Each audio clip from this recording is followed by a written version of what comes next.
बिस्मिल्लाहिर्रहमानिर्रहीम। वसन ऐं वसन ॾिहाड़ी ॾिसण लाइ, वसन ऐं वसन ॾिहाड़ी ॾिसण लाइ, जीअं जीअं पिरी पसंदि तीअं तीअं नशा ॾींहं जा।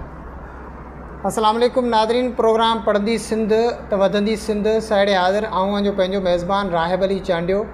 ऐं अॼु असां ज़िले उमरकोट में, ये तारीख़ी माग आहे ज़िलो उमरकोट, हुन में मौजूदु आहियूं ऐं तमामु बहितरीन शख्सियत, नाले वारी शख्सियत जेका कंहिं तारीफ़ जी मोहताज न आहे, ज़िले काउंसलर जो वाइस चेयरमैन ऐं डिस्ट्रिक्ट उमरकोट जे एजुकेशन डिपार्टमेंट जा फोकल पर्सन साईं मियाँ पीर मोहम्मद वलारी साहब और ख़ालिद वलारी साहब सां असांखे प्रोग्राम में जॉइन बि कयो आहे। वॾी महिरबानी, साईं पंहिंजो क़ीमती वक़्तु असांखे ॾिनो आहे, कुझु घड़ियूं हुन मां।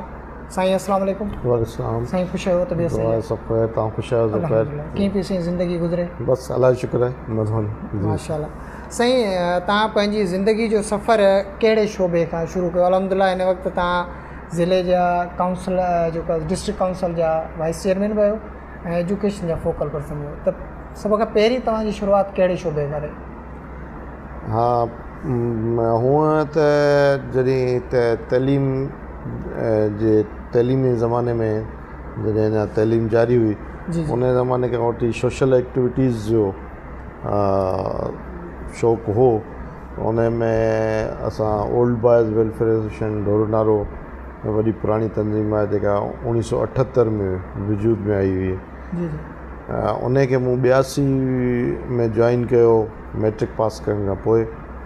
ऐं पंहिंजो उन खां सवाइ असांजे ॻोठ में बि हिकिड़ी नंढी तंज़ीम यंग वेलफेयर एसोसिएशन जे नाले सां, जंहिंजो वजूद जेको 1980 में आयो, 86 में रजिस्टर थी, त उन में इहो सोशल एक्टिविटीज़ जे लिहाज़ खां इन प्लेटफॉर्म खे असां यूज़ कयो।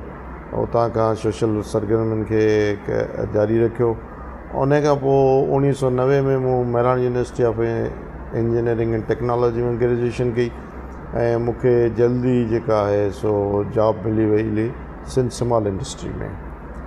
पोइ वरी सिंध सिमाल इंडस्ट्री में असांजा जेके इदारा हुआ उन्हनि खे ज़म कयो वियो टेक्निकल एजुकेशन में।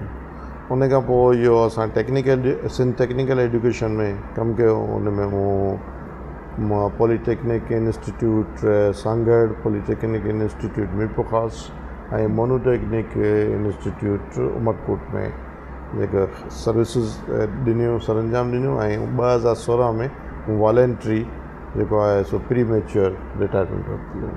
अच्छा, तव्हांजो पसंदीदा शोबो कहिड़ो रहियो जंहिंमें तव्हांजी दिलचस्पी तमामु घणी हुई? पसंदीदा शोबो जेको सोशल वर्क आहे, इनखे मां हमेशह पसंदि कयो आहे ऐं इन में एक्टिविटीज़ में हिसो वरितो आहे। अच्छा, पोइ तव्हांजो साईं सियासत में अचणु कीअं थियो ऐं इहो वरी कॾहिं थियो? सियासत में पॉलिटिक्स खां असां दिलचस्पी ऐं हुनजी ॼाण, अख़बारूं पढ़णु, नॉलेज वठणु, इहो त शुरू खां वठी रहियो। ऐं असांजे घर में बि जेको आहे सो सियासी माण्हुनि या जो अचणु वञणु रहंदो।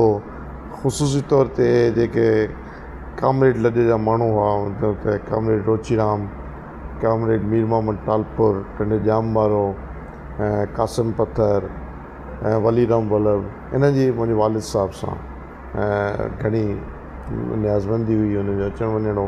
त उन्हनि सां सियासी ॻाल्हियूं इहे शेयर थींदियूं रहंदियूं, उनखे ॿुधंदा पिया हुआसीं।